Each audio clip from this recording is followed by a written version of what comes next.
તો આજે આપણે બનાવીશું હાંડવો. તેના માટે હાંડવાના લોટમાં ખાટી છાશ ઉમેરીશું અને બેટર તૈયાર કરી લઈએ. હવે બેટરને 7 કલાક માટે રાખીશું. હવે આખી મેથી છે અને મગની દાળ છે તેને પણ પલાળીએ.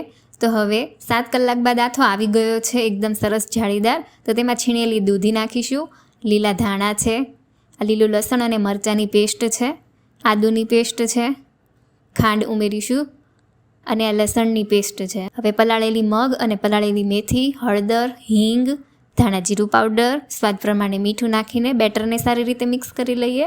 હવે એક પેનમાં તેલ ગરમ કરવા માટે મૂકીશું. ત્યાં સુધીમાં એક હાંડવા પૂરતો લોટ લઈશું, તેમાં ખાવાનો સોડા નાખીએ. હવે રાઈ, તલ અને હિંગ નાખીશું અને હાંડવાના બેટરને રાખી દઈએ. હવે હાંડવાને એક સાઈડથી ચડવા દઈશું તો એકદમ ક્રિસ્પી થઈ ગયો છે. હવે બીજી સાઈડને પણ આ રીતે ક્રિસ્પી કરી લઈએ. તો આપણો હાંડવો બનીને એકદમ રેડી છે. તો સર્વોત્તમ ફૂડને સબસ્ક્રાઈબ કરજો.